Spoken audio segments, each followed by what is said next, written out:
YouTube and Twitch right now.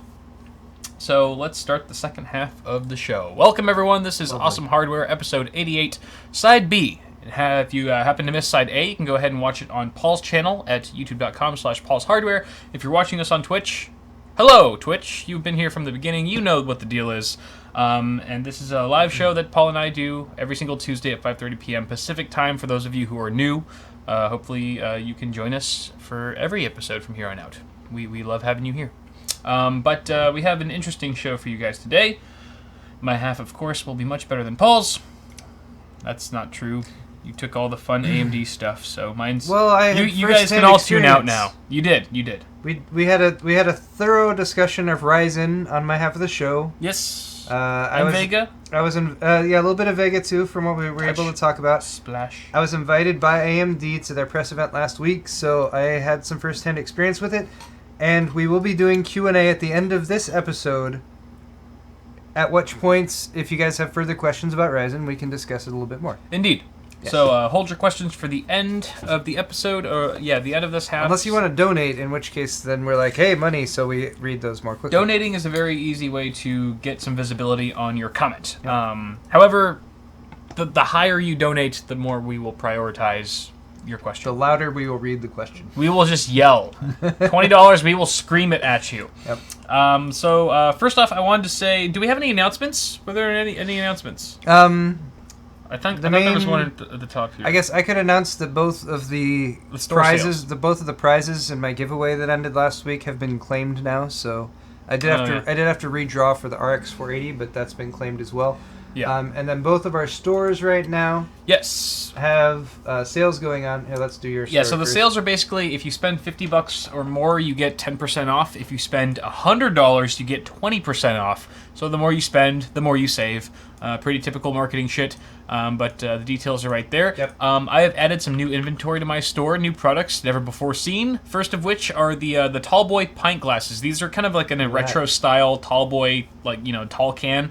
They're kind of a throwback. Now you could call this classic. You couldn't call those GIGABYTE cards we talked about earlier classic. That's true. But these are classic retro style glasses. They're very high quality. Throwing shade at GIGABYTE. Yep. Our sponsor. Exactly. Shut up, Paul. Shut up.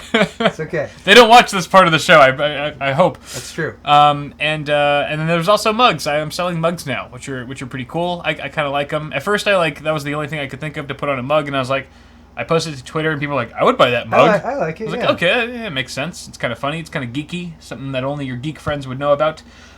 So go ahead and pick one of those up. They're 15 ounces. They hold lots of coffee for all of your coding or building needs. Paul's also selling stuff. As long as by lots you mean 15 ounces. Exactly. Paul's also selling stuff. What's new in your store, Paul? I've had a few new things added over the past month or two. We have some decals now. I have a few ladies' cut shirts, so if you ladies out there are tired of purchasing shirts from me that you have to alter in order to fit your uniquely female bodies. This is why we need a soundboard, so every time you point at your ladies' shirts, I can hit the thing of a Jerry of Barnacles going, ladies? Yes, every time. That would sell more of them. Organic cotton beanies, as well as hoodies. I really like my zip-up hoodies. Actually, I have one of those right here, although this one has the Tech Syndicate logo on it. And I guess that's about it. Okay, yeah. Cool. So go ahead and pick something up from either of our stores. If you happen to do so during the show, you will get a loud and proud Johnson shout-out by the end of it. If you have no idea what that is, you'll just have to find out. Yep. One way or another. Let's go ahead and move on to... What?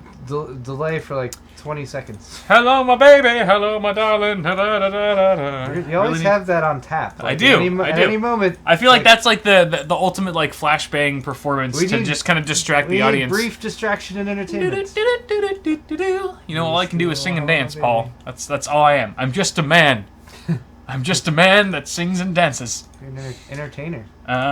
It's natural. Well. So what are we talking about? We are talking about the AMD RX 460. There was some news in the last few days that came out about this card. It's an entry-level card from AMD, of course. However, our buddy Keith from over at WCCF Tech, he's an awesome guy. You should follow him on Twitter. Wait, what's his Twitter handle? It escapes me right now. Keith. It's just Keith. I mean, Follow I don't know. I have to look him up. Keith Richards? Keith Plays PC. Keith Plays PC. Go follow him on Twitter. He does a lot of good posts as well as articles like the one that we're talking about here. This one in particular is about the RX 460 potentially actually being unlocked by overclocking.guide. The guys over there actually unlocked this the GPU on this card because when it shipped, we all thought that it was going to actually have more CUs than it did. It actually shipped with 2 fewer CUs than anticipated, and we're still not exactly sure why. But what the guys over at overclocking.guide did was they unlocked those CUs and then some. So they actually had a little bit more processing power. Did they use the pencil trick? I don't know if they used the pencil trick, Paul. Oh. But from what I have gathered from this article, they did what's called the BIOS flash.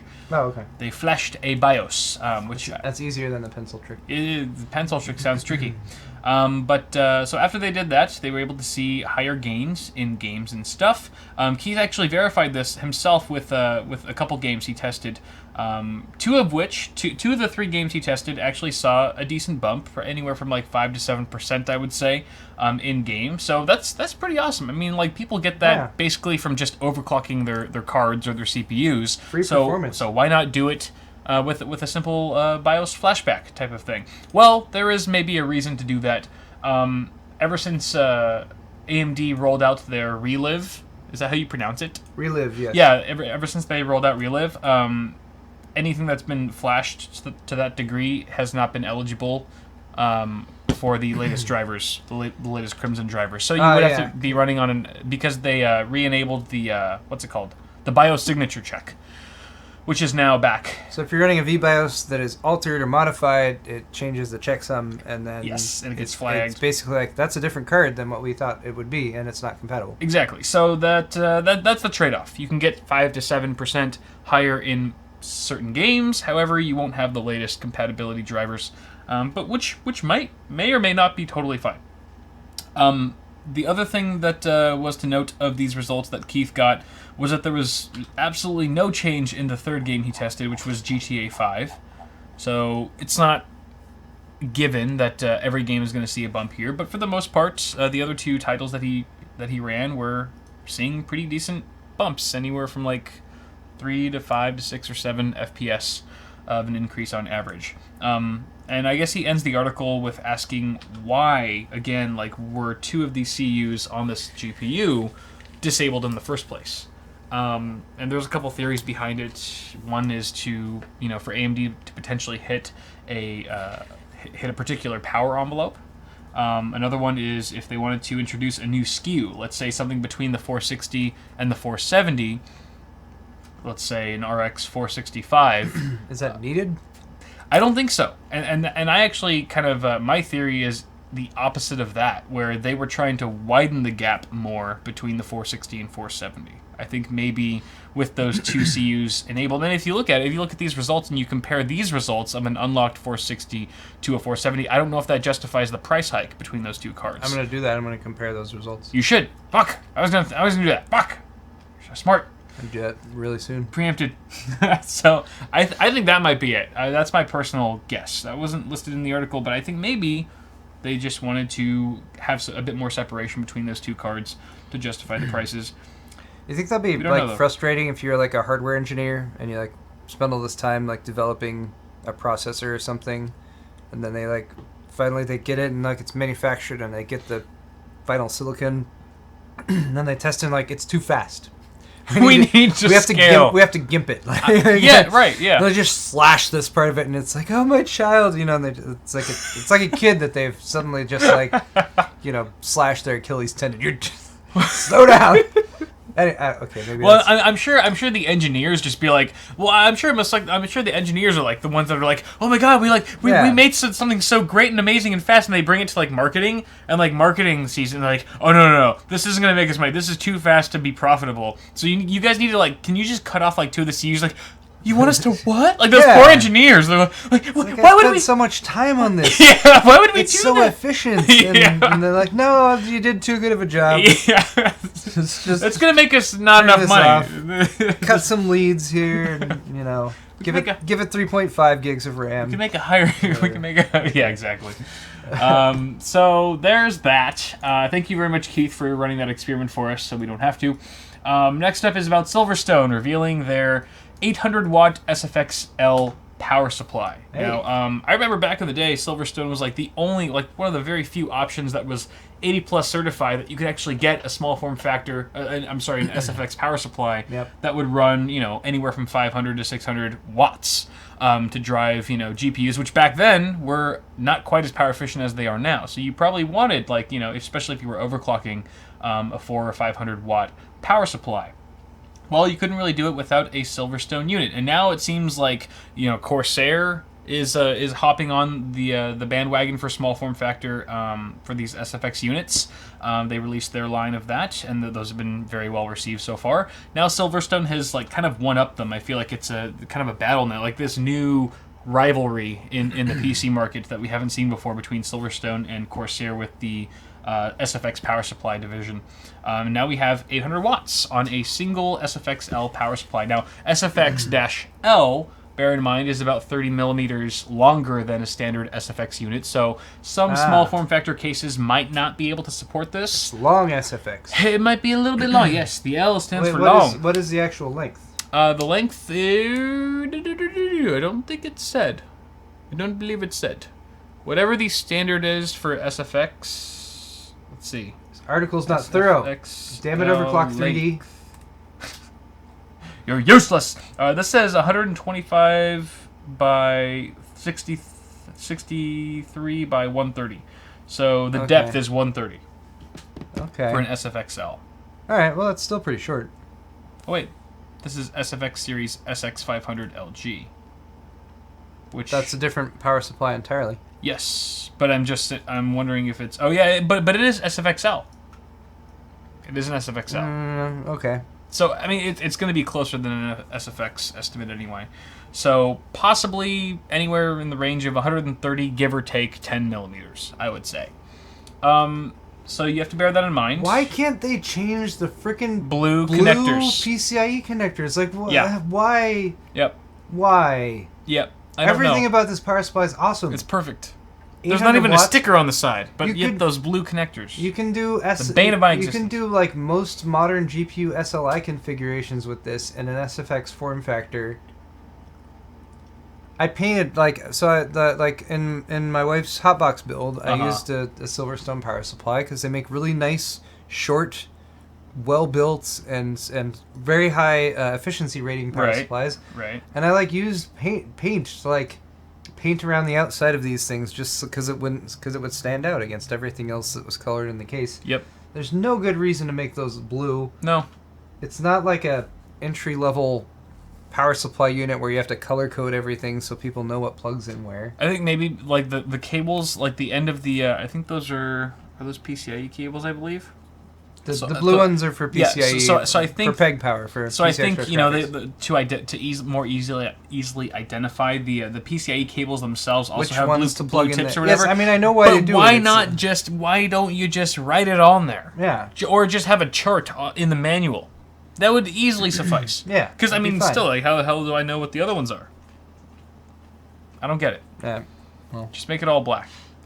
That would be our critique here at Awesome Hardware.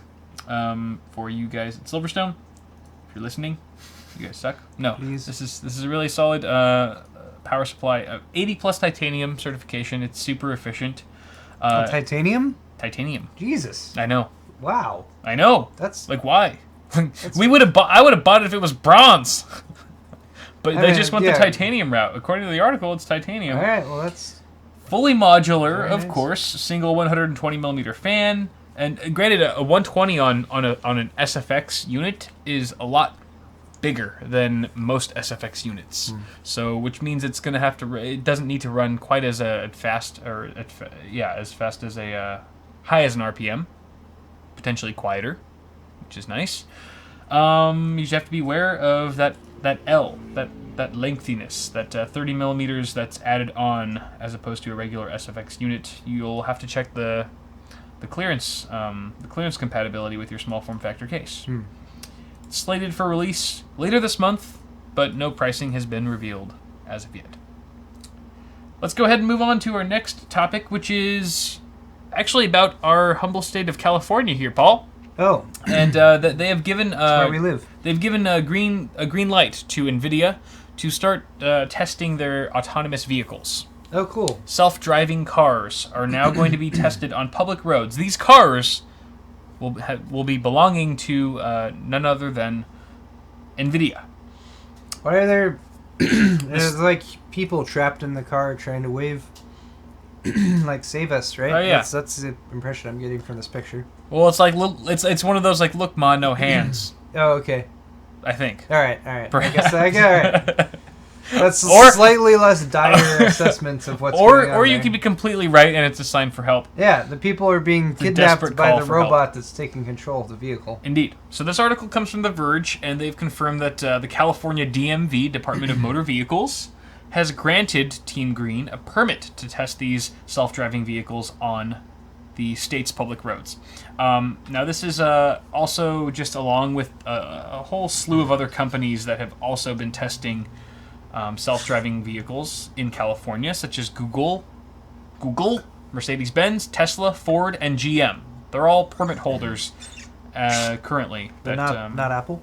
Not Apple. It doesn't. I mean, maybe Apple, but it's not on this list in the article. It didn't mention anything about Apple. Maybe they're keeping a hush-hush. We don't know. Maybe is that, I don't know. I thought Apple was working on self-driving cars, but maybe they're like partnered with one of those car manufacturers or something. Yeah, exactly. And I know like this also brings up another article that came up today or this week, which was Google, their own self-driving car is no longer a thing. They've done away with their own self-driving car. Really? Yeah, because like I guess 3 of the huge leads, like the big leaders that were a part of that initiative, have all moved on or quit. Huh. So Google was like, it doesn't really make much sense, and they also ran some surveys. I was reading an article on this earlier. Actually, it's not one of the ones I'm talking about, but they ran some surveys and were like, only 15% of people actually want a fully autonomous vehicle. So they were like, it just doesn't make practical sense right now. I think maybe in the future it does, but as of now, society doesn't seem ready for that type of thing. That's surprising. Especially with all of their lead guys leaving. Like, including the guy who started the whole program for the self-driving car. He left too. And the article that I was reading earlier didn't really say why they left. But I guess without your head honchos in charge, it kind of falls apart pretty quickly. So that's one thing. And I've also heard that Google's kind of like, they're trying to go off into the self-driving ride-sharing thing. You know what I mean? Like, as opposed to just individual consumer cars, okay. They're more geared right now towards, they're more focused on like an autonomous Uber type of service. And I think we have talked about that. I might have talked about that on a previous episode of Awesome Hardware. I think you're right. But anyway, focused on the topic here, we're talking about Nvidia here, and the article just kind of goes on to say that they've been serious about autonomous vehicle development. They've been working on AI. It's pretty well known that at CES 2015 they announced a computer vision system that was tailor-made for self-driving. I do remember that. I remember seeing it. I didn't cover it, but I remember walking by and hearing a little bit about it. They announced a partnership with Chinese web giant Baidu. I don't know if I'm pronouncing that right. Baidu. But Baidu's like Google. Oh yeah, that's right. To build a platform for semi-autonomous cars. And since then, the company has already been building and testing these self-driving cars on private roads. So now they get to do it on public roads. So hopefully they get their shit together. Otherwise, I don't know, one of us might get hit by like an Nvidia car, a driverless Nvidia car in the next year or two. Who knows? That'd be an epic experience. I kind of would like to see like an autonomous vehicle on a public road and have no idea that it was, and just look over and be like, that car is driving itself. Because you'd be transfixed. You'd be like, look at that frame rate as the car like approaches you, because it'd be like really smooth. I mean, depends if the car has G-Sync or not. I guess that's true. And obviously the road. That's actually my biggest question. Will these autonomous Nvidia vehicles have G-Sync? Because I wouldn't buy one otherwise. I think they would, but you would only be able to drive them on toll roads. So you'd have to pay a premium for everywhere you went. That's true. Only certain roads support G-Sync. And they're the most expensive roads. They're the most expensive. Okay. That's right. So good stuff from Nvidia. Good job, California. I mean, hey, you let weed fly, so you might as well let people drive their driverless cars on our roads. Who cares? Yeah, when are we going to have our weed episode of Awesome Hardware? Right? I mean, that's another thing. Has that been requested yet, now that it's legal here? I mean, now that it's legal here, wouldn't it be the equivalent, like the legality equivalent of us, like, drinking beer on the show? Like, we just lighten up, just smoking a joint or something, rolling a joint, like, hey, this is the, like, legally, this is the equivalent now of having a brew. Like, that's mind-blowing. Where before that law was passed, it would have just been so taboo. We probably would have gotten a message from Twitch. That's another question. We should start taking donations for that, because I feel like that would happen before the baby oil episode. The weed fund, yeah, definitely. Yeah. You know, but maybe if we got high enough on stream, that would kick in the baby oil, and we'd be like, "Oh, dude, you know, I wasn't opposed to it. Why not? Why not? It feels so good just on your skin. It's so smooth." Anyway. Let's move on to our next topic. Let's move on. Our next story is about Corsair. They've released they've released some new NVMe M.2 drives, some SSDs. This is exciting. Their MP500 series was announced today. This is using the... I didn't hear any of this. Really? Yeah. This was on, like, every other site that I saw earlier today. I've been half asleep for most of the day. All right, That's true. This is cool, because Corsair hasn't really... They've been kind of quiet on the SSD their front. SSD stuff's like, I feel like it's stagnated. They came out with some good ones a few years ago, but all right, so yep. So this is the Phison PS 5007 E7. That's the NVMe controller that these drives will be using. Okay. And that's of course PCIe Gen 3x4, super fast. 2280 is the dimension. So a lot of pretty much most mid-range. Most of the M.2 M.2 slots will support that length, that interface. Capacities include 120, 240, and 480. I was hoping for a 1 terabyte out there, but nothing right now. That's not to say that there won't be one released in the future, but at least with they're starting out with those three. Damn, look at those speeds. And the speeds are pretty impressive, up to 3,000 megabytes per second reads. Sequential writes are up to 2,400 megabytes per second, and up to 250,000 IOPS. Which is, of course, all those specs are going to vary by capacity, with the higher capacities being a bit faster. That's nice. As always. And a number of technologies for data integrity have been implemented, plus improved error correction, things like that. Garbage collections also supported by the new firmware. These are available now, and the pricing is $152 US for the 120 gig, so you're going to be paying about a little bit more than $1 a gig for these drives. $234 for the 240 gig version, so that's actually a little bit less than $1 a gig at that capacity, and then $443 for the 480 gig version. So that's nice to have. They've still got the NVMe options. Premium on there. Of course, yeah. And when you consider how much faster they are than regular SATA limited drives, I guess it makes sense. NVMe drives are basically what SATA SSDs were 4 or 5 years ago, right? That's when they always say for like the NVMe drives, like when the Plextor M6E came out, it was still AHCI, and it was significantly faster than what you could get over SATA, but a lot of the argument was like, well, I could get 2 SATA drives and RAID 0 them for less money than what that costs. Yeah. You can do that to get more capacity here, but you can't do that to get more speed, because 2 RAID 0 SATA drives are going to max out at like 700 to 900 megabytes per second reads and writes, depending on configurations and all that kind of stuff. Yeah. Whereas, like you said, looking at 2,000 to 3,000 megabytes per second reads and writes, depending on the configuration and what you're doing with it. So, cool. That's exciting. Need to talk to Corsair. Yes, you do. Let's talk about our last story here for tech news at the beginning here, which is about Twitch. I alluded to this article earlier in your half of the show, Paul, but this is about Twitch rolling out its automated tool to control chat harassment. Oh, good. This is apparently a big issue on the internet, is trolls harassing people for no good reason. It's never a good reason to harass someone. And like human-based moderators not even being able to keep up with some of these chat rooms. I mean, like we run a pretty popular, nice, successful stream here, Paul, but I'm sure that I know that there are plenty of other streamers who have like tenfold, just a ridiculous amount of viewers beyond what we have, and even their team of moderators have a hard time sometimes keeping up with the amount of toxic waste that can be put into these chats. So what Twitch has done is they've rolled out AutoMod to save the day. It essentially is a mod. It's a bot that preemptively catches suspicious messages and it filters them into a moderation queue for that can either be then approved or dismissed by the moderators. So it's very similar to how what we have with YouTube, where some comments are filtered and they're put into the questionable section, and you can either approve or delete those comments based on whether they're spam.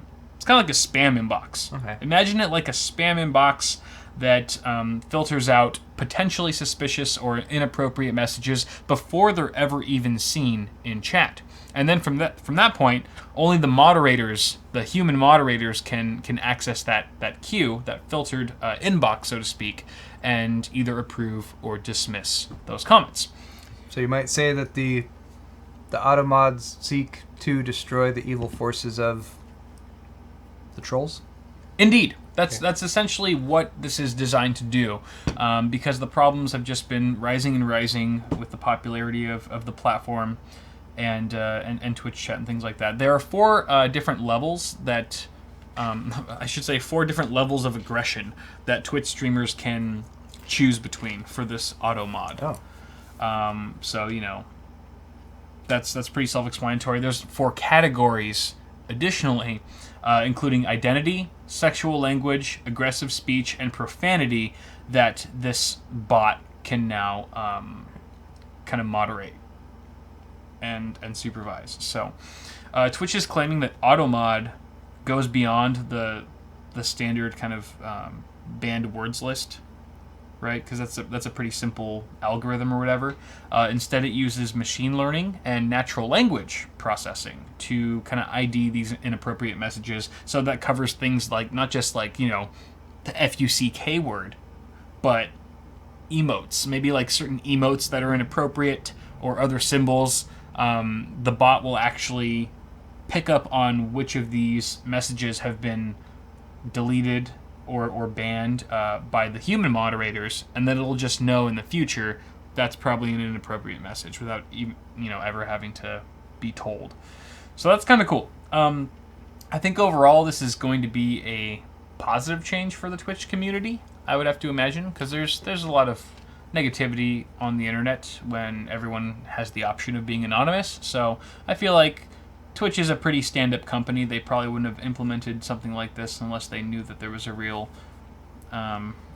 solution that needed to be put into place. So it seems like it would get most of its use from like really big streamers, like who have just like hundreds, if not thousands, of live viewers, and just the constant stream going in chat and whatever. Okay. But yeah, I know.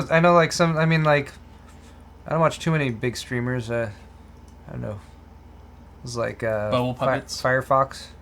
Oh, like Sonia. Sonia. Yeah. I mean, if you watch some of her streams sometimes, and it's just so.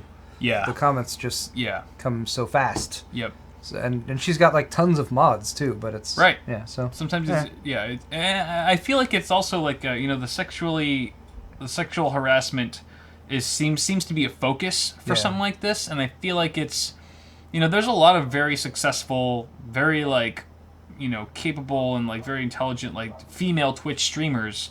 I feel like almost there's more like of a female presence on Twitch than there is on YouTube sometimes, and I feel like Twitch is kind of, as a company, they're kind of protecting that. They're kind of protecting that demographic of user, of a streamer that they have by kind of like putting this into place. Because I feel like, a lot of the moderators for female streamers are probably guys.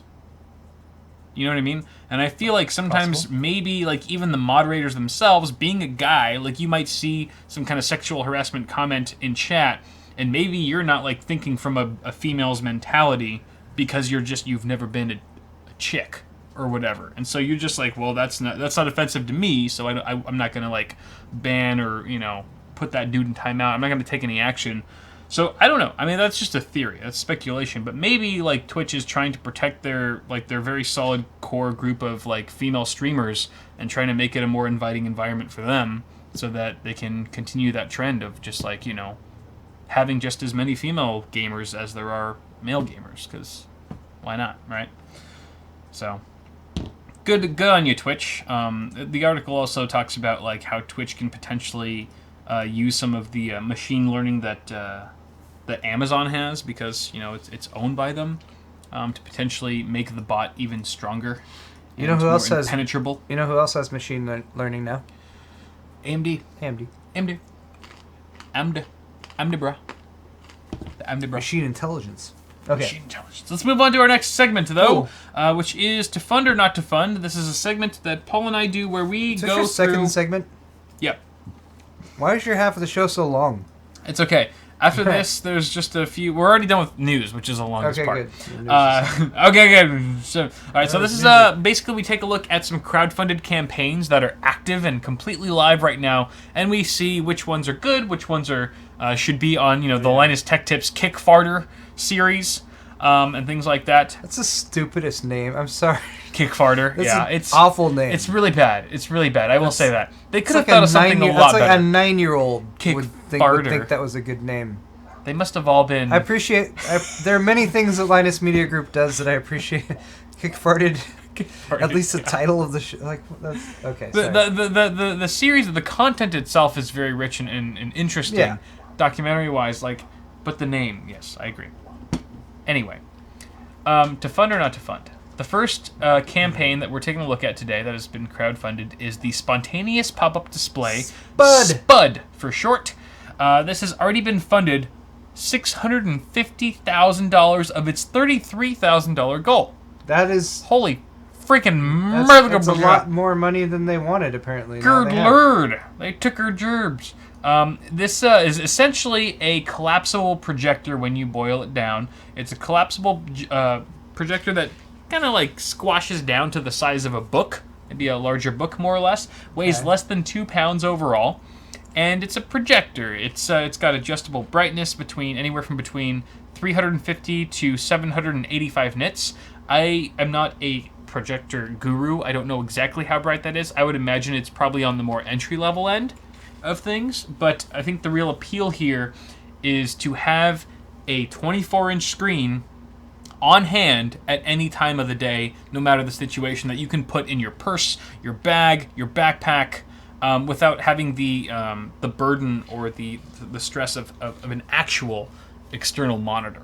Okay. So you could use this very well for like a companion monitor, like an external monitor for like your laptop. Let's say you want a companion monitor there.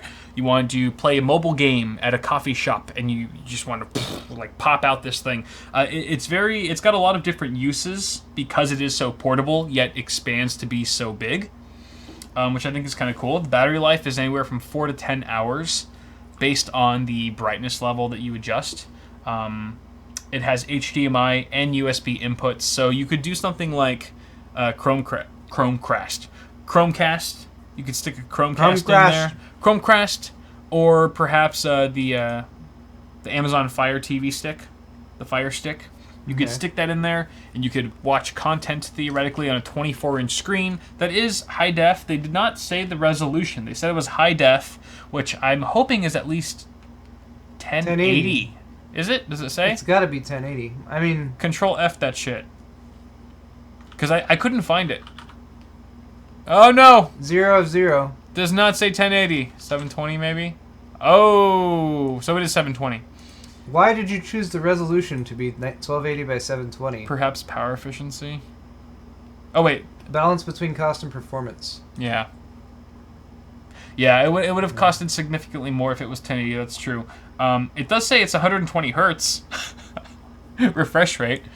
That's not hard at 720. I know, but still, there are some CSGO players that prefer to crank it down even below that so they can get higher frame rates. Okay. It's got built-in speakers. I feel like at the price point they're offering it for, it should be 1080 though.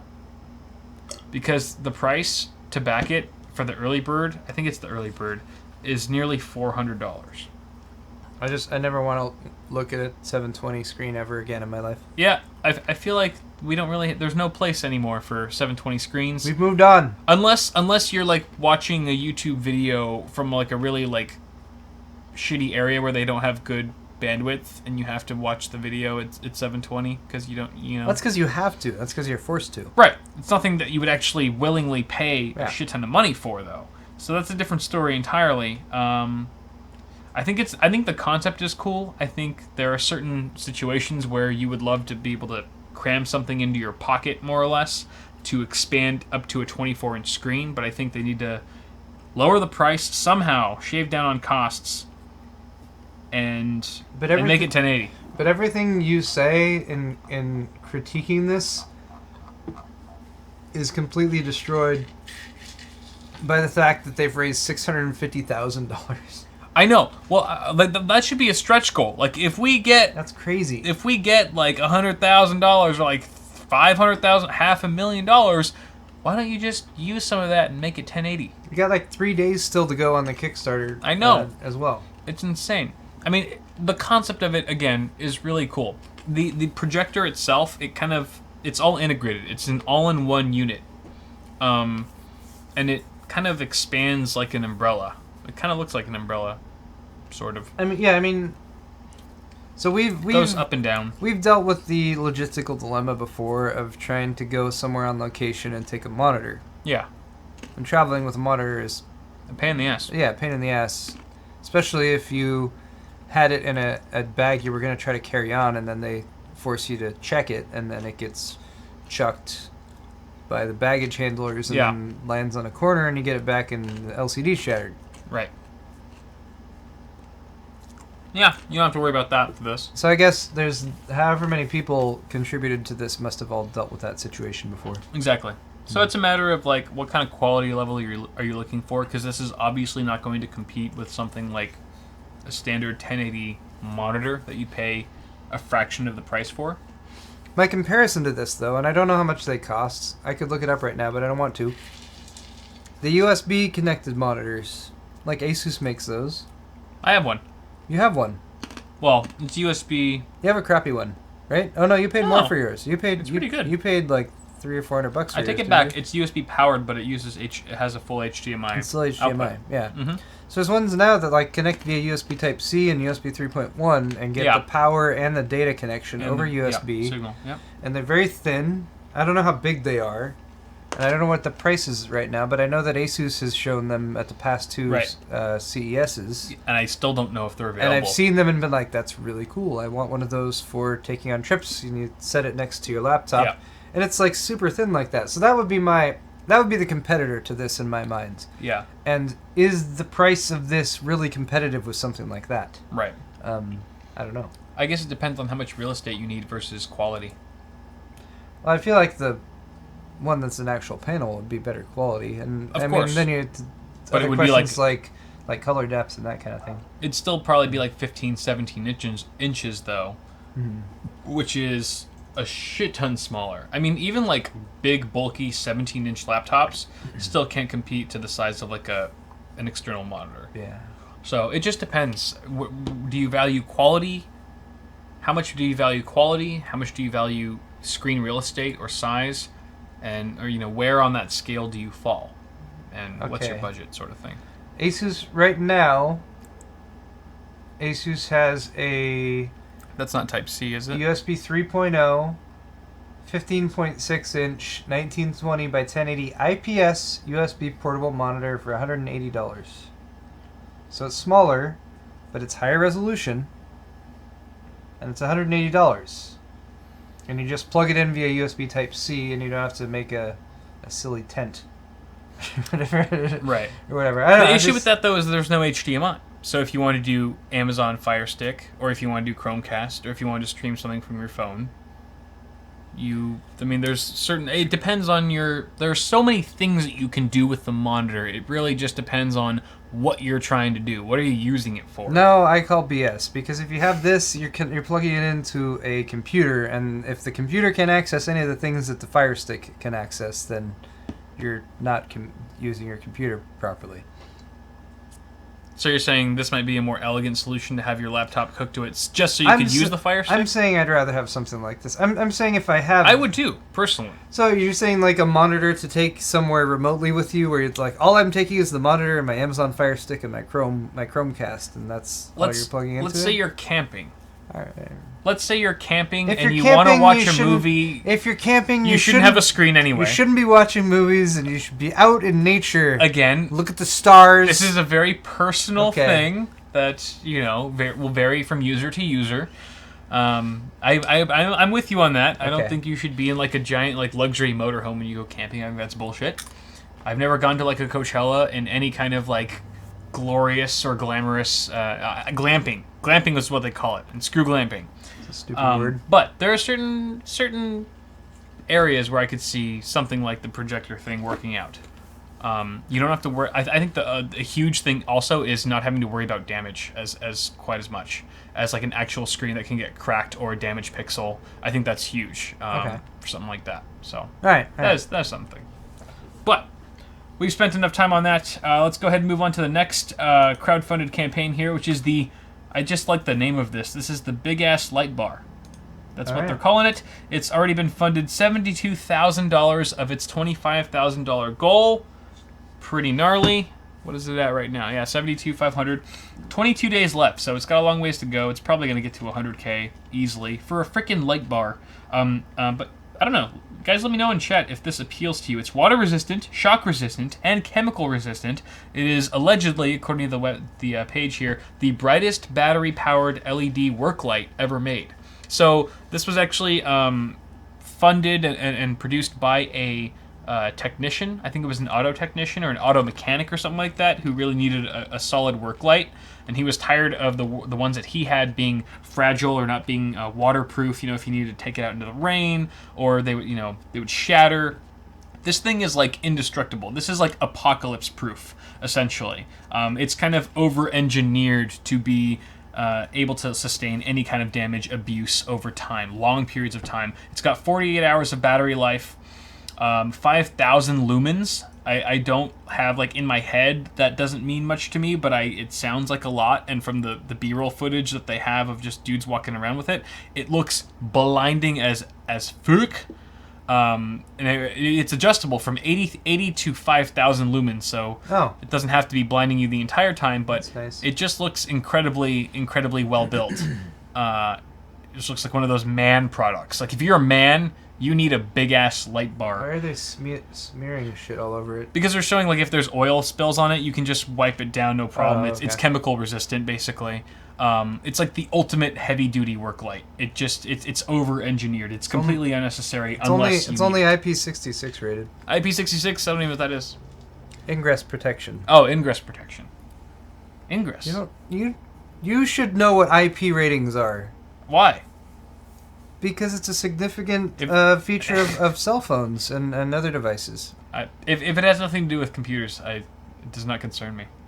I'm sorry. IP ratings is ingress protection, and there's two numbers in it, and I have to double check which number is which, but it's like 6.7 or 5.6 or whatever, and they rate the resistance to dust encroachment as well as water. So the higher the number, like the more submersed your phone or whatever device can get, and the further down, like underwater, it can go. So one of the complaints about the Pixel phone is the IP rating is like IP56 or something like that, whereas some of the newer phones like the iPhone 7 is IP67, I think, and the Samsung Galaxy S7 is IP68. Are you planning to do one of those underwater tests with your Pixel, like all the other big mobile tech channels? Nope. It's already been done. I mean, like you get so many views just from like putting your phone in a bowl of water for like 10 hours. And Spider says it's dust resistance, then water resistance. Thank you, Spider, for that correction. And he's also talking shit on you because you didn't know what that meant. Nope, he's talking shit on you too because you also got it wrong. I knew. Shut your mouth. See, E-Pete has it right. Kyle is so not giving a damn right now. So true. Cares. Numbers again. Right, anyway. Well, however you feel about it, it's expensive. Wait, how much is it? $385. What? It's just as much. It's $4 less than the Spud and the pop-up display. It's a $400 light. A little bit more if you don't get the early bird Wow. special. Yeah, it's... Which I guess maybe it's one of those things where like you have to be in that line of work for in order to get why it's so expensive. Maybe we haven't worked with standard lights enough. You can get 5 of them for $1,750. Now that's a steal. 5 light bulbs for $2,000. Whoa. But it makes me think like, okay, there's a total need for this. I mean, the great thing about It's listed as hell-proof. Help. it survived hell and back. How do you really test that? Okay. We went to hell for this test, and it came back alive. So maybe we just haven't worked enough with work lights to know how awful they are, I guess, in strenuous environments to know what the value of something like this is. But I thought that was interesting. The last story that we have here, or the last product crowdfunded campaign, is the Action Blink eBoard. This is on Indiegogo. Now this is, believe it or not, Paul, out of all the things we've talked about so far in this segment, this is the one that's been funded the most by far. $1 million funded of its $50,000 goal. Wow. I mean, could you imagine being these guys? Like, let's do it. Let's go 50K, Yeah, maybe we can bro. get 50K and then you get $1 million. Bro. I'm gonna imagine all the pot we're gonna smoke, bro. It's like the opposite. The opposite of like how much we thought we were gonna make during our live stream this past weekend. Yeah. Okay, we can maybe do 5K. No, we made over $2,700 for Children's Hospital of Orange County through Extra Life, and thanks to all you guys who watched and who donated to the live stream. That was really cool. Indeed. All right, so but yeah, this is crazy. eBoard. There's clearly a market for this now, and I feel like Casey Neistat has a lot to do with it. Motors in the wheels. Because Casey Neistat's got one of those boosted boards where he's always on it and stuff. If the motors are in the wheels, that's pretty cool. Yes, they are. This is featuring 4 hub motors with all-wheel drive. This is the flagship model, of course. We have 3 models in general, but I'm just talking about the flagship here. All-wheel drive for hill climbing power. It's got... excuse me. Oh, it's got ground effects. Look at the LEDs in the side. Yeah, it's got LEDs. They're not RGB, but I'll give them a pass. All right. Maybe once they do a partnership with Corsair, that'll change. 22 miles per charge. That's pretty awesome. That means you can go 11 miles one way and then 11 miles back. That's pretty solid, especially if you live in a city like New York or a very hustly, bustly type of environment. That's pretty decent range for a single charge. Plus, you could, I don't know, maybe if the battery's built in or not, that'd be awesome if you could just hot swap the battery to extend that lifespan. I'm not sure. The max speed is 23 miles per hour, probably as fast as I would ever want to go on one of these things. Yeah. And let's say the battery does die on you unexpectedly, you can still use it as a regular skateboard. It's got all the quality parts to do so. It's $1,120. Special for the flagship. This is the flagship cream of the crop model, featuring all the specs that I just listed. The normal MSRP for that one, the Blink Quattro, that's their flagship one, is $1,700. Hey, that's as much as you'd pay for an 6950X. Yes, a CPU or an eBoard. Take your pick. The flagship, however, is also on sale right now for $1,120 for this week only. Entry level. If you can scale back. If you don't need that... There's a Blink S. There's a Blink S and the S2. An S2. The Blink S, which is the entry-level model, retails for $1,000 MSRP, but can be bought for this week only for $589, which is a significant savings. I think that's the S2. The S2 is... Oh, this is the S2. Yeah. Yep, you're right. And then the S2, the S retails for $700, and right now you can get it for $379. Okay. So I feel like, if you didn't need all the bells and whistles, you just need something to play around with. Yeah. The S, the Blink S would probably do you justice and stuff. But I'd be really curious to know how these things work and how they operate, because I've always just thought it was cool how people can control them and change the acceleration and speed and brake with them without really ever having like some kind of controller or something in their hands.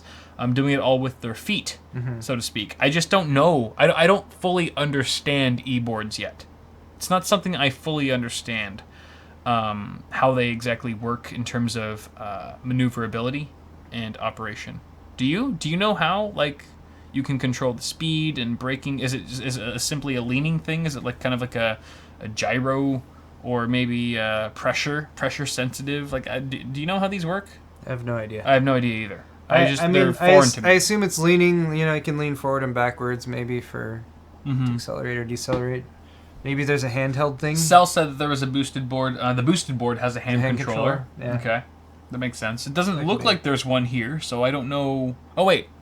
There's an app. There's a remote. The remote. Okay. I missed the little tiny remote. There's like barely any information on the remote. It's just tiny little area. Controls forward reverse functions, serves as the accelerometer and brake for the board. Small and ergonomic.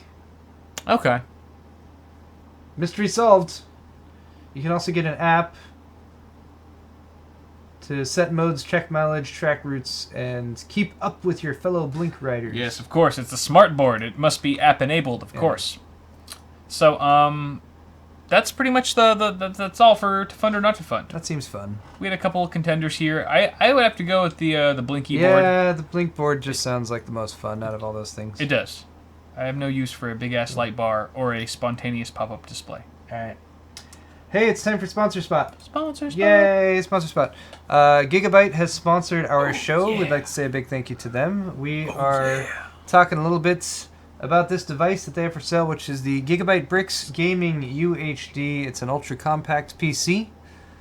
Very, very tiny form factor. As you can see, Kyle is basically falling asleep on it right now. It's cold. It feels cool and nice and soft. It's got an aluminum outer shell that Kyle is getting a little bit of grease on his face.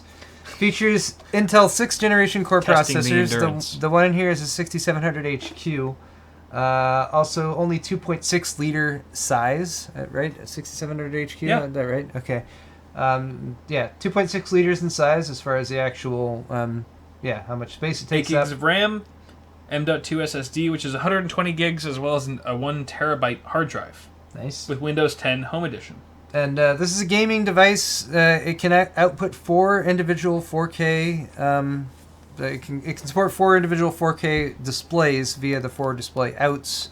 And it has a GTX 950 discrete graphics card built into it as well. So as long as you're not playing 4K games on all 4K screens, you should be okay. In terms of the construction, like, it's very solidly built. It does not. There's like nothing rattly here. And this is, like, I believe this is aluminum. This is brushed aluminum. This is not faux brushed aluminum. It's not plastic. It's very rigid. The only plastic pieces that I see on here are the kind of the top and bottom caps here. It's got a nice rubber material on the bottom, which keeps it from sliding around. Sort of glossy on the top, just for aesthetic purposes.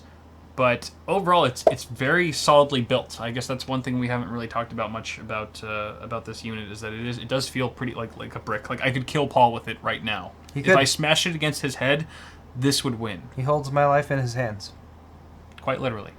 This is available in several different variants, so if you guys are interested in more information, there is a product linked in the video's description. This is revision 1.0.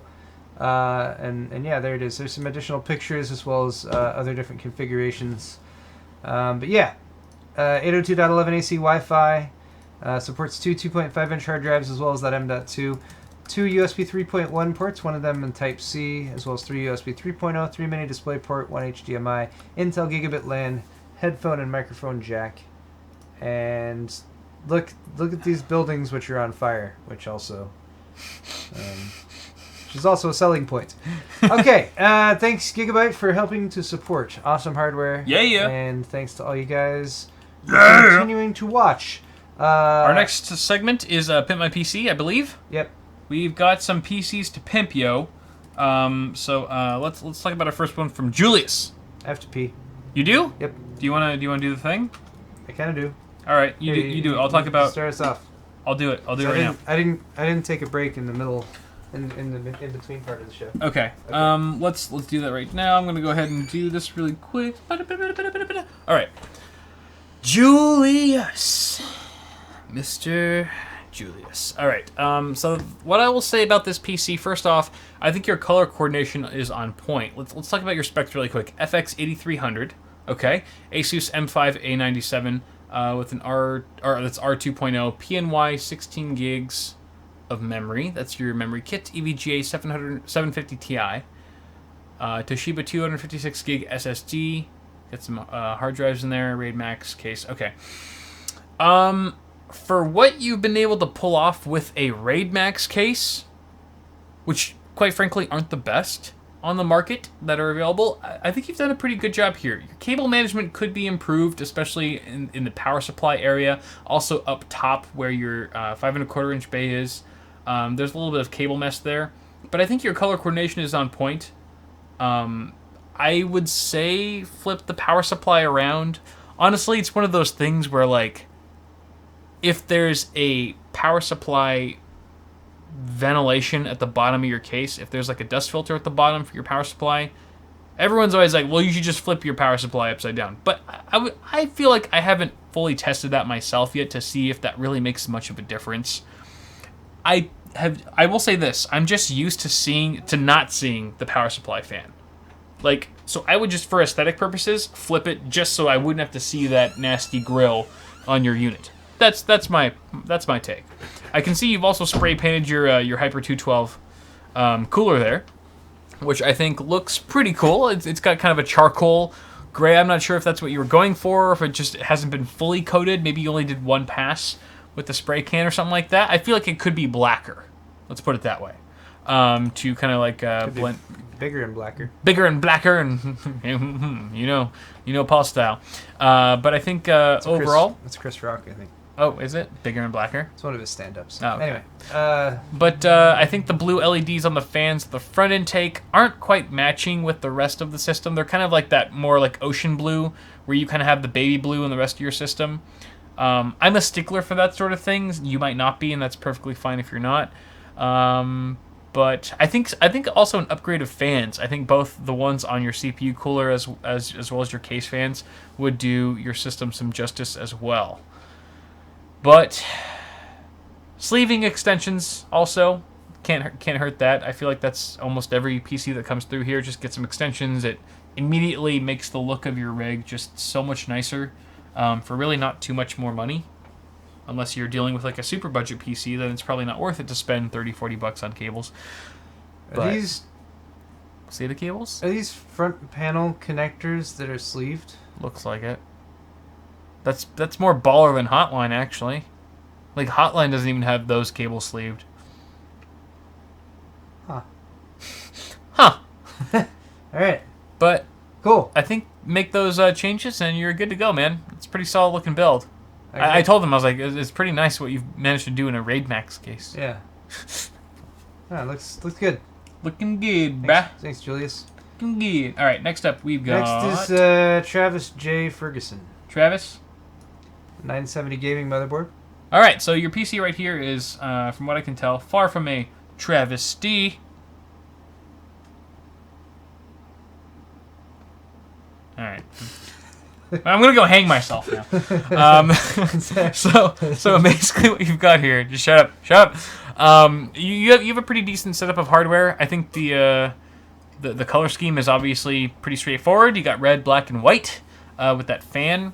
The first thing that stands out to me is that you're kind of using the stock power supply cables here, and I think, again, some black extensions. Maybe even better if you went to like some place like NSourced or Mainframe Customs and you got some custom black, red, and white cables sleeved. I think it would like take your system to the next level. As cliche as that sounds, cables really do make a huge ass difference. Got the daisy chain here on the PCI Express graphics. Yeah, and the heat shrink doesn't always look the best in my opinion. Heat shrink looks a little cheap to me. The other thing that I would say here, and granted, this is PIMP my PC, not like practical my PC. So if you really wanted to make something stand out, I would say replace that RAM kit. As solid as a kit that the Hyper Fury X is, maybe with something that's a little bit more in tune with the color scheme, like the Trident Zs from G-Skill. They have some really nice red and black modules that would look pretty killer in there. They're the ones that I used for my Node 202 build, and also the TwitchCon giveaway. Actually, I had to take that RAM kit out of my Node 202 build because they were basically what I was using for the giveaway build. So now someone else gets that kit. It's very sad. That's good. You know, you're paying it forward. Paying it forward. So I would suggest the same thing for you. I think everything else looks pretty on point. Looks like a really nice system, actually. The only thing I have to say here is, just like last week, we're yet again presented with a system where you have a $100+ 240mm CPU closed loop liquid cooler cooling a processor that can't have cost more than $200 max. Oh, that is an AMD one, right? This is an AMD build. Yes. That's true. Which, again, looks fine, and I'm sure it cools it really well, but I just... Right. I don't know. Like a $30 cooler Yeah. could have easily sufficed, and you could have saved $70 and put that towards a better CPU.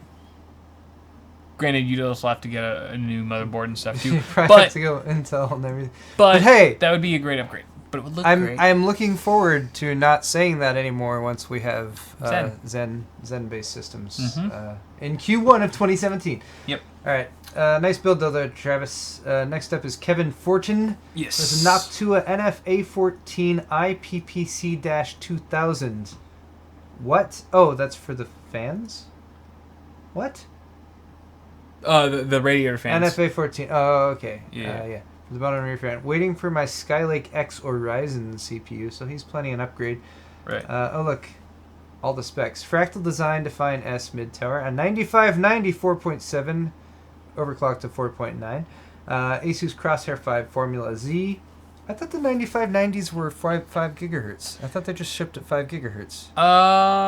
Apparently not. I didn't see that anywhere on the Amazon page I'm not stuff. showing anyone any of this stuff. Sorry, guys. But you know what they did? This is what I'm trying to show. My 9590 did. Oh, you were. I was like, we're looking at this stuff, and everyone was just only looking at us. Firing There blindly. There it is. No, the 9590 did hit 5 gigahertz in my testing stock without overclocking, but it was not advertised as hitting that. Okay. Crosshair 5 Formula Z, EK water blocks, loop with the 360 rad, G1 Gaming GeForce 970 4 gig, 8 gigs of G-Skill Ripjaws X, 500 gig Samsung 850 EVO, 500 gig hard drive, and OCZ Fatality 750 watt modular power supply.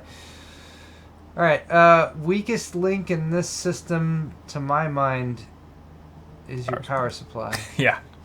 Because anytime you have a power supply and that company doesn't make power supplies anymore, there's a reason for that. Might give you pause. That's all I'm saying here. I'm sure, actually, it's probably just fine. I mean, it's Fatality on there.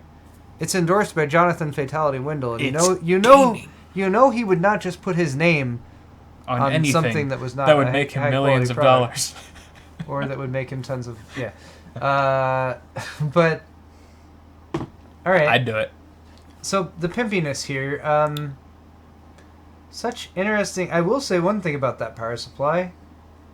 I think that's the only PSU that has flat ribbon PCI Express graphics power cables.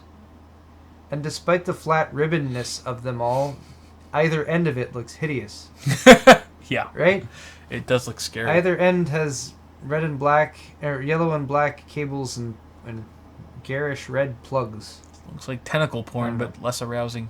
All in all, I don't think the system looks bad. Let me say that. No. Just at first glance, I mean, you got to get in here and get picky about stuff, I think. Potential. And, you got a nice custom loop there for the CPU. You got to respect that. I'm sure it's keeping it nice and cool. Again, this is an AMD build. It is. With probably closer to $200 worth of liquid cooling going on with it. Yeah. For a processor that can't have cost like you probably. All right, I'm just putting that out here. Yeah. I would upgrade your platform in general. Yeah. I would upgrade your platform to Zen when it comes out. If there's some nice red and black motherboards. Yep. On that platform. But hang on to all this water cooling stuff. And use red fluid maybe instead of blue. And simply swap out that memory kit for something that's more red and black as opposed to blue, because I personally am not a fan of the red and blue mixture. Mm-hmm. I don't think those two colors really go together.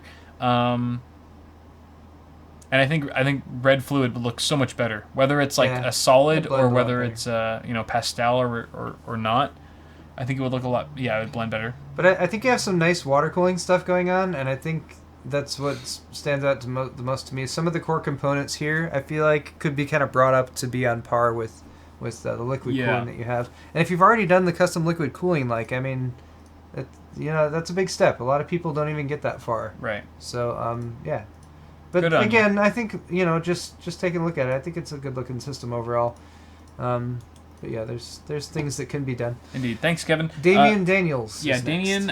Let's see. The first thing that I see here, we've got kind of another red and black type of theme, but I think that's maybe just the motherboard. The first thing I would do is probably peel the sticker off of that CX power supply. Mm-hmm. The green and red, it's just it always rubs me the wrong way. Seeing green and red together, probably worse than blue and red, in my opinion. So I would take that sticker off. It would clean it up a bit more. Also, get some extensions for that power supply while you're at it. I don't think you need to go all out and get extensions for every little connector on your motherboard, but I would say the 24-pin ATX and the PCIe, I mean, even for high-end builds that I make, that I put together, those are usually the only two ones that I'll request extensions for, because oftentimes, in most cases, they're the only ones that are visible, really visible. So it wouldn't cost you that much more money to get some extensions, whether they're just black or black and red, or even some white. Even some white extensions might look nice with all the white fans you have going on there. I do like how you have all the fans that look the same. They're very, very uniform. Matches with that Define R4, maybe? Define R4 theme? Speculation in chat is that yes, it's a Define R4. Okay. I think that's probably right. Yeah, based on the drive cages, it looks like it. And there's no raised platform or whatever for the motherboard. The Noctua fan, I'm always so conflicted, and I don't know what to say about Noctua fans because they're so good. They're so good, but they're just so ugly. They stand out so terribly. They stand out so terribly. Terribly. Spray paint it, maybe. I don't know. That'd be fun. Spray painting will most likely impact your airflow. You might damage the Nothing. airflow characteristics. It will not do anything to your airflow, I promise. And maybe upgrade that cooler. I mean, the Hyper 212 is a great starting off point, but at a certain time, you gotta move on. You gotta get something a little bit more that looks a little sexier. I was about to compliment Nope, you're Damian wrong. Daniels here For being the only one, because I don't know how you've managed to do it, but you've chose apparently mostly AMD systems today. Conspiracy. Completely unintentional. But this is the only one I've seen where I'm like, well, that's an appropriate core. air cooler that is commensurate with the cost of the processor. Well, yeah, I'm not telling him to go out and buy a 240 AIO. Okay. I'm just saying get something that's a little bit more, looks a little bit more high-end or premium. An H7 would look nice. An H7 from CryoRig would be a great option. That's what I was going to suggest. And also, if I haven't actually come across this in a while, but if you wanted to, you could consolidate your hard drives into that bottom cage and remove the top one. Open up some airflow there. Yeah, that'd be nice. Thank you very much, Damien. Next up, we've got Lee. Comp TV. Lee. He's got a Super Micro Dual LGA 1366 board with two Xeon X5650s in it. This was a cool build because 750 watt power supply, GTX 1066 gig, 48 gigs of Samsung DDR3. That's nice. And two painted Hyper 212s. We have not seen too many dual CPU rigs on Pimp My PC here, so I thought this was kind of different. And it looks like, wow, there's a lot of memory in there, and yeah, twice as many CPUs as I'm used to seeing. But where do you begin with something like this? I mean, what kind of case would you recommend if he was to do a case upgrade? Because it looks like the cable management here could be improved. It doesn't look like there's much room for managing the cables. So the first picture, he's EATX, I would guess. He's painted. It looks like he painted the. Okay, so he did a two-tone thing. Yeah. He painted white the side panel, both side panels, and the front piece, and it looks like maybe the top as well. Mm-hmm. All internals is black. And then the internal is black. Right. So that turned out good. As far as I can tell, there seems to be a scuff on the plastic front piece. I feel like it's a very budget case, or a very old case. It seems like a very much dated case. Yeah, that doesn't seem like there's very much in the way of cable management going on at all. Exactly. So I don't know. Maybe upgrade to something like like a. Well, I don't know why I was about to say 900D. That's a really old case. Yeah. But something like an Antec Sonata, if you really want something new. Sorry, no, I'm just trolling. How dare you suggest an Antec case? These are also the second painted Hyper 212 you have on here, and I think the white looks pretty good. Yeah, it does. Would a white 780... Do the 780Ts from Corsair come in white? The 760 does. 760T? Yeah. 760T might be a good option. That's a case that Paul has. Yeah, that would probably fit in here pretty good. Plus you need extended. I think this is a not ATX motherboard. It looks like it's at least EATX, if not possibly something like SSI, CEB, or server board style. So yeah, that could be a good option for you. It's a big case. You need lots of space. Yeah. But yeah, I mean, really, it looks cool with the lights going on and the parts that stand out at you. But once you start looking at it closer, you see a lot of those the mess of cables that you got going on there from lack of just anywhere to route them other than where you have them. Right. So yeah, I think swapping this whole system into a new case could be a viable solution if you really want it to look nice. That said, you've just obviously custom painted this, so I don't blame you if you're kind of attached to it now. Once you put custom work into something like this, it becomes near and dear to your heart. Yep. Indeed. Cool system, though, Lee. Last up, we've got an honorable mention. This is an honorable mention. There isn't much to pimp here, but this is from our buddy Brian, BPS_customs on Twitter, if you want to follow him. He's trying his best. He's trying his hardest to disassemble this PC that he put together, but he just can't do it because it's just so pretty. And I would have to agree. It's very nice. It looks like it's in the S340 Elite in white, which I will actually be doing a full build in quite shortly. Oh, cool. Stay tuned for that. But this is a very nice case with the full tempered glass side panel. Looks like he's got the NZXT, the new cooler in there as well. I believe that's the X52. A great solution for integrating the existing green LED or the green light on the side of a stock Nvidia graphics card. Yeah, absolutely. Matches perfectly. And I think that might also be one of those new NZXT fans. Is that one of the Ayers on the top? The Kraken... Oh, at the very top. Yeah. Possibly. I think that might be a NZXT Ayer, one of those new fans. Those are pretty sweet. You can customize them to the T just like you would one of the strips on an NZXT Plus. Sweet. They're really sweet. So, Brian, what I would say is good job, and if you're afraid of disassembling it, don't. Just leave it intact forever. I especially like that Corsair RAM. Beautiful. Nice cable management, too. It's nice. All right, that's going to conclude it for Pimp My PC. Let's go ahead and move on to some Q&A. Guys, ask us some questions, blow up the chat, let us know what you want to know. And do we have any donations to read? Do a good job of answering you. And your wife was asking if we could be done in 2 minutes from now. From now? Well, by the second? 8 o'clock. She was. Of course. She's mainly inquiring if we were running on schedule. Wait, today. Is she in chat? No, she's out there. Oh. She's right there. How did you know that she was asking I walked that? out there to pee. That was like way longer than... Oh, okay, I see. I thought she just told you that right now. No, she just... Okay, understood. Right. Oh, hold on! We'll be out in a second! That's just how we communicate.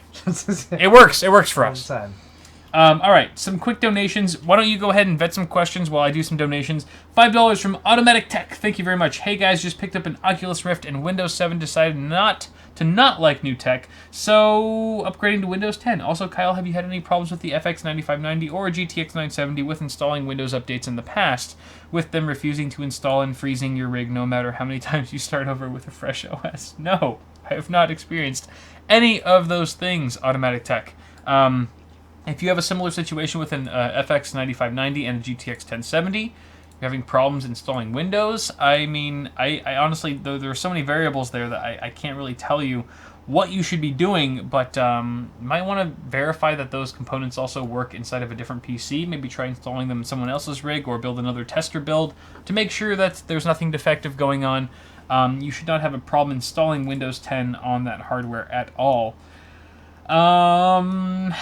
But that's all pretty much I can say unless I have more information. Thank you very much, Yota Ninja, for the $25 donation. Merry Christmas to you too, sir. Or, if you're a sensitive little girl, Happy Holidays. Happy Holidays. Fortunately, neither Paul or I are sensitive little girls. We're both very manly, aggressive men. I would say Merry Christmas. Merry fucking Christmas. Fuck all y'all.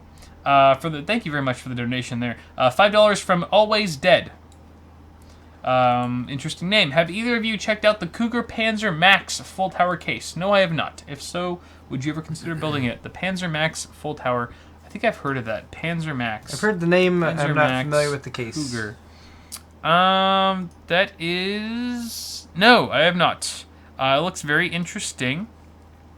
Looks like you can fit a lot of shit in there. I know that they got pretty decent reviews on their mini ITX case, excuse me. That was sort of similar to this one. But I cannot say for sure. I do like the handle grips that this case has on it. I like handles. I love handles. I'm a handle sucker. And I like the way it looks too. I actually kind of like the way it looks. I like how it's got, you know, now that like 5 1/4 inch bays have kind of gone by the wayside, I kind of like modern cases that have them now. It's like one of those things like you never really appreciate them till they're gone. Still have a 5 1/4 inch bay? Yeah. Just 2 of them. I only need 2. Yeah, 1 or 2. It's fine. Sometimes you don't like, and a lot of these cases have built-in fan controllers now. But sometimes it just looks cool to have your own 5 1/4 inch bay fan controller. You know what I'm saying? Yeah. Especially one that like matches the aesthetic of your case. Like I had a really nice one on my 600T back in the day. I was like, oh, even if that case came with actually it did come with a built-in fan controller, and I didn't use it simply because of a cosmetic thing. I'm just like, no. This is something beautiful about having your own fan controller.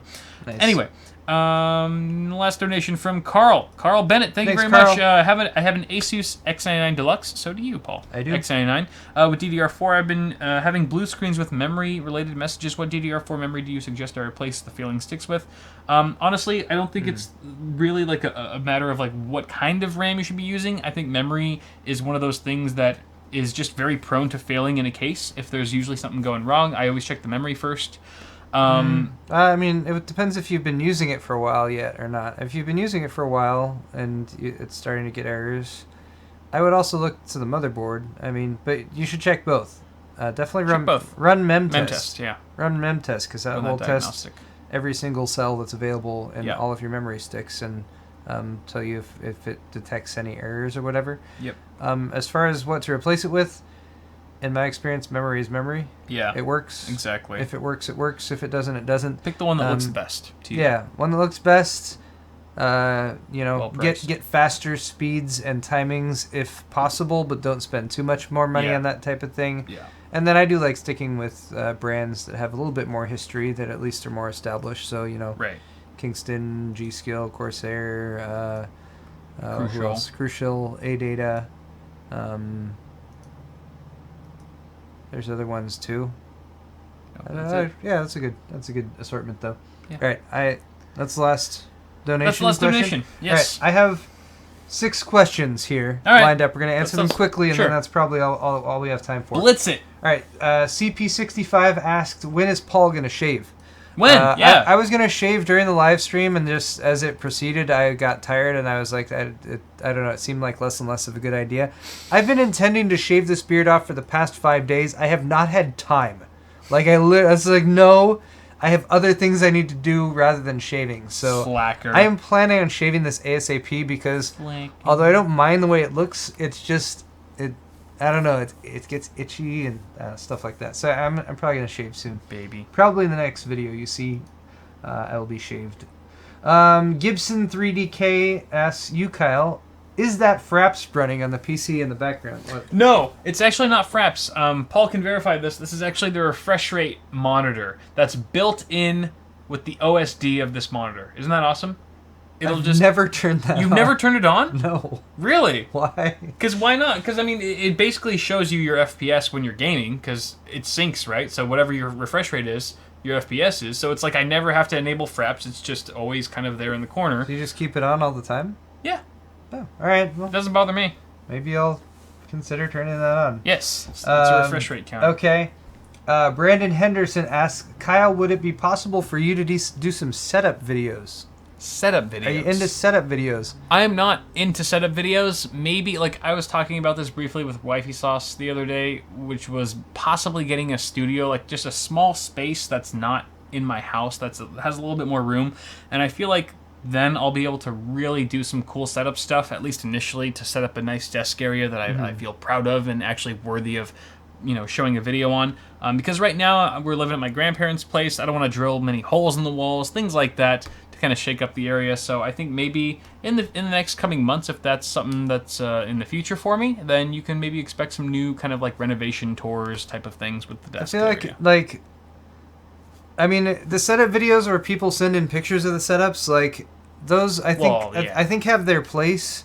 But I feel like those are done by several other tech channels that do them on a regular basis. Nothing we could offer in that I would be interested department. in that. Yeah. But like Hal was saying, having like a blank slate with just like a really simple desk that you could clear everything off of and then like populate with like, here's this computer and this monitor and this thing, and put it all together and make something look cool. That could be more interesting. Like, have you seen like Jonathan TLD's? Have you seen his like perfect desk setup or dream desk setup series? Like that's really cool because he's making a desk for a specific setup and he's building it all from the ground up himself, and he's kind of personally hand picking all these different elements to make a cohesive desk, right, based on the use case scenario, which I feel like is kind of what we do with PCs a lot of the time. It's really cool and it's very visually appealing, and he does amazing camera work. Of course.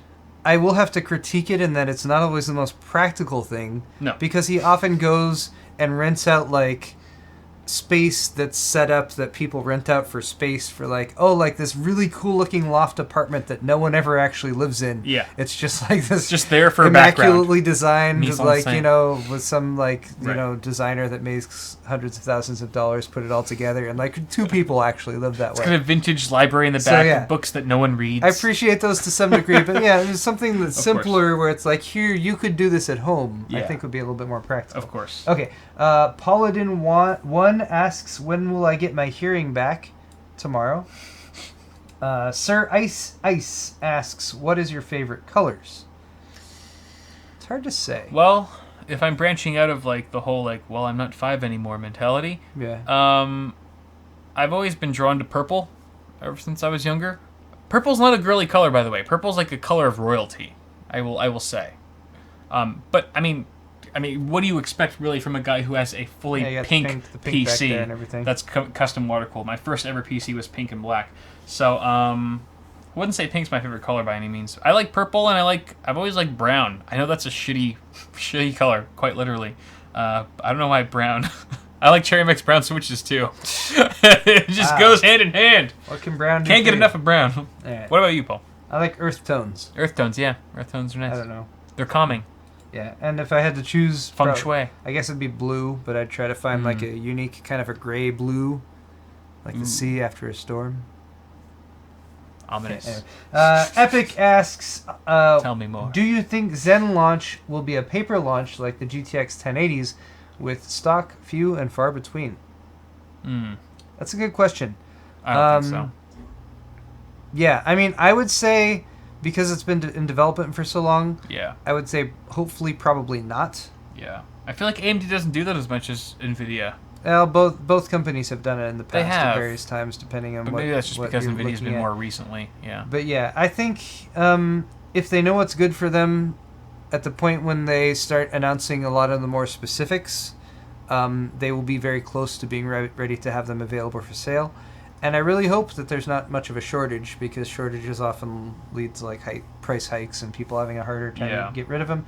But even if they are in short supply right at launch, typically within a few weeks or a month or two, production ramps up and then they're able to get the parts out there to the people who want to buy them. All right, I think there was one more donation that dropped in. Gregory, $5 donation. Thank you very much, sir. First time watching this. Great work. Awesome. Thank you for joining. What cam are you using, or would you recommend? Well, we're using the GH4. This is a Panasonic Lumix camera. It's a DSLR. It's the same camera that we actually use at Paul's house. It's not a DSLR. Oh, it's a mirrorless. It's a mirrorless camera. Mirrorless, Micro Four Thirds. I always forget that. Micro Four Thirds mirrorless camera. I only correct Kyle because I have made the same mistake myself. Yes. So I always get the two confused. But it is a very solid camera. Paul uses it as well. Paul actually has 2 of them. And I would suggest it if you're looking for a budget option, more or less budget option in that price range for 4K shooting. It's got a really nice sensor. If you're looking for something that has a lot of the same qualities and characteristics and image quality of the GH4, but is much less expensive, look for the G7, because a lot of people have started using that. Yeah. And it's really similar in a lot of ways. Okay, I have one Johnson shout out. Do it. For Jake M, thank you so much. He picked up a Zero Insertion Force shirt, which I love the Zero Insertion Force shirts. They're still some of my favorites. Yeah! But thanks, Jake, for the support, and that should be on its way to you very soon. Cool. I've got a Justin shout out for Chris. Thank you very much for picking up a CPU cooler. Actually, 2 CPU cooler shirts. Ooh. One in navy and the other one in heather navy. Because you can never get too many different types of materials for your shirts. Josh, you said, was your guy? No, not Josh. Sorry, I thought it was a double. I thought we had a double Johnson. Jake. Okay, it was a J name. Johnson, shout out to Joshua for picking up a mug. Thank you very much, sir, for doing that. And we've also got a Johnson shout out from Matt for picking up a CPU cooler shirt. Hey, Johnson, shout out to you, Matt. Ariel. Ariel. I'm sorry, Ariel V. Sorry if I'm pronouncing your name wrong. CPU cooler shirt. Thank you very much for that as well. And Matthew, another Matthew. There's so many Matthews in the world. Words in a circle. You bought a tall boy pint glass. Congratulations. I hope you enjoy it. And the last one here is for Anne. Anne, you picked up a Stay Positive shirt and Tri-Blend. Nice. Thank you very much. I appreciate it. Thanks, Anne. That is pretty much going to conclude it for now, guys. Thank you so much for tuning in. We will be back again with this show next Tuesday, 5:30 p.m. Pacific, so be sure to catch it. Have yourselves a good evening or a good morning or whatever time it might be. Yeah, next week's going to be our pre-Christmas show. It'll be a pre-Christmas show. I am planning to get Santa hats for both Paul and I. It'll be very festive. Really? Yeah. Oh. That will be festive. As of 5 seconds ago. Okay. I decided that. So stay tuned for that and have yourselves a great evening. We love y'all. Thanks for watching, guys. Thanks for tuning in. Peace.